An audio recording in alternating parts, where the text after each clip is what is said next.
Hey guys, welcome back. In this video, I'm going to show you how to calculate a rank in Excel. Let's get started.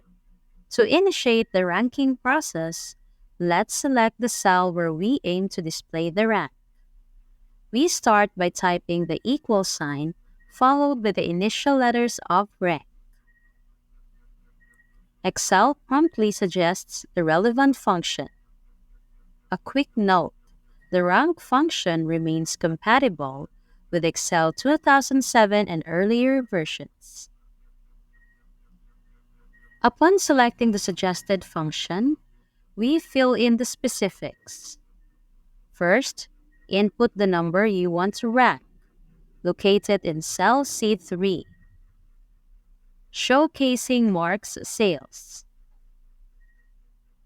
Adding a comma, we then incorporate all the numbers from the dataset for comparison against Mark's performance.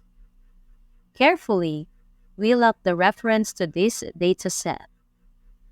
Click on C3 and press the function key along with F4. Some of you don't have to use the function key. This depends on the keyboard type you're using. The $sign appears next to the cell reference, ensuring the values remain consistent when copied to subsequent rows.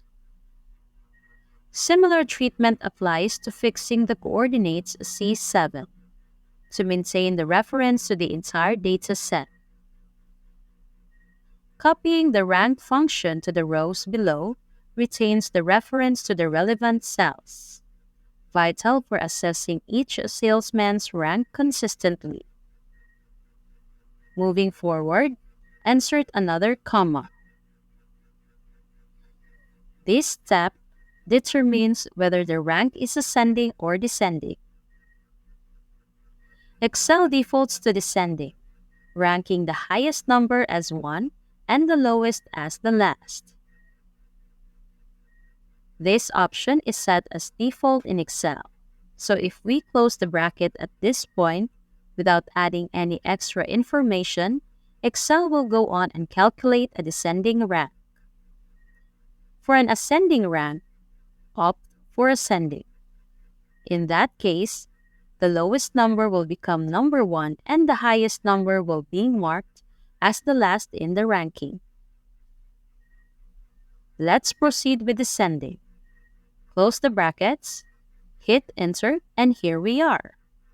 Observe Mark's sales position relative to the rest of the team. Copying the function by dragging the bottom right corner replicates the ranking for other salesmen promptly.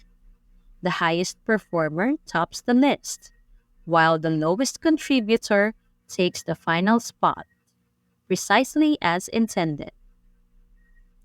There's one important thing to be aware of. If there are identical values within the dataset, Excel follows specific evaluation rules. For instance, if two values are the same, both receive the same rank. Subsequently, Excel skips the next position. Should there be three identical values, the following two positions get skipped, so it's essential to bear this in mind. Thanks for watching, and if you found this video useful, don't forget to give it a thumbs up and hit that subscribe button for more content like this.